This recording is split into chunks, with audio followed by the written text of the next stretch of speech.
जिसका विषय है दक्षिण भारतीय संस्कृति एवं साहित्य में रामायण। वैसे तो सभी लोगों ने बहुत कुछ बोल लिया है, लेकिन मैं थोड़ा सा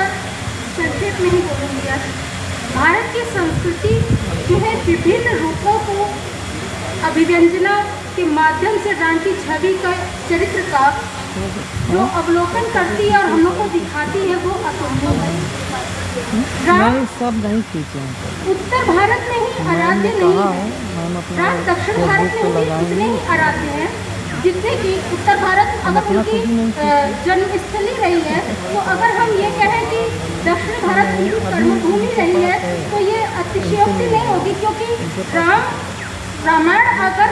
राम वनगमन न गए होते तो शायद रामायण न लिखी गई होती, क्योंकि जो भी कुछ है ज़्यादातर अगर हम शुरू के कांड देखते हैं, बालकांड और अयोध्या कांड, जिसमें राम की बाल लीला का वर्णन होता है, और अयोध्या कांड में जो पारिवारिक हमारे प्रपंच कह लीजिए आज की लोक भाषा में, तो उनका अगर वर्णन होता है, तो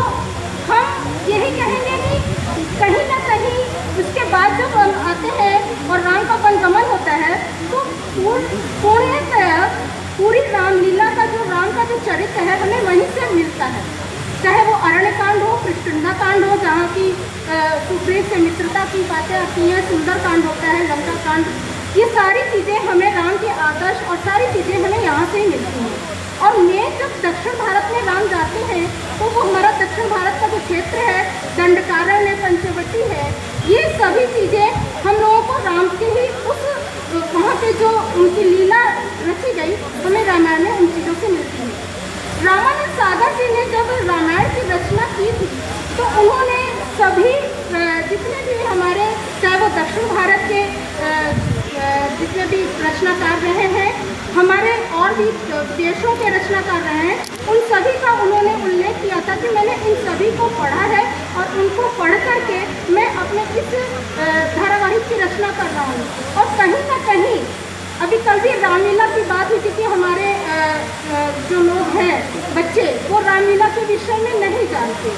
तो कहीं ना कहीं मैं इस बात से इसलिए असहमत हो सकती हूँ कि अभी आज भी किसी ने बोला था रामानंद सागर की रामायण के बारे में, कि उन्होंने जो रामायण के माध्यम से जन जन के बीच में, भारत के जन जन के बीच में राम कथा का प्रचार प्रसार किया, वो कहीं किसी से छुपा नहीं,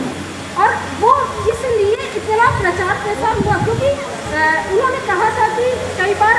सभी का वाल्मीकि रामायण आधार जरूर रहा है, लेकिन सभी ने कहीं ना कहीं देश काल परिस्थिति के अनुसार अपनी कल्पना शक्ति के माध्यम से भी राम कथा में कहीं ना कहीं कुछ न कुछ परिवर्तन किया। और रामानंद सागर की रामायण में जो पटकथा है और राम के पात्र, रामायण के जो पात्र हैं, उनका जो चित्रण रहा है, उनकी जो अभिनय रहा है, वो कहीं ना कहीं उन चीज़ों से बड़ा ही प्रेरित रहा होगा। इसीलिए शायद आज भी जन जन के बीच में रामानंद सागर की रामायण ज़्यादा लोकप्रिय हुई।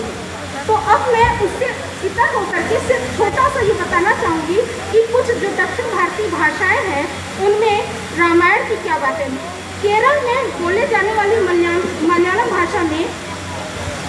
चीरमन की लिखी हुई रामचरितम सबसे प्राचीनतम कृति मानी जाती है, जिसमें युद्ध कांड का वर्णन है, और ये वीररस प्रधान काव्य माना जाता है। यहाँ पर एक चीज है कि डॉक्टर पीके नारायण पिल्लई जी ने जो नष्ट प्राय हो चुका था तथा राम कथा पट्टू, ये जो 14वीं शताब्दी के बीच का है, इसको सितंबर 1965 में खोजा और 5 वर्ष के अथक प्रयास के बाद 1970 में पुनः प्रकाशित करवाया। और यह आज भी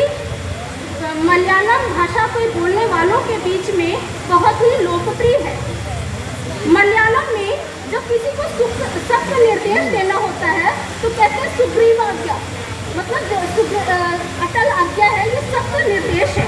तो इसके अलावा वहाँ कर्किटकम एक होता है पूरे श्रावण मास, जिसको श्रावण मास को वहाँ करखड़ मास बोलते हैं, वहाँ पर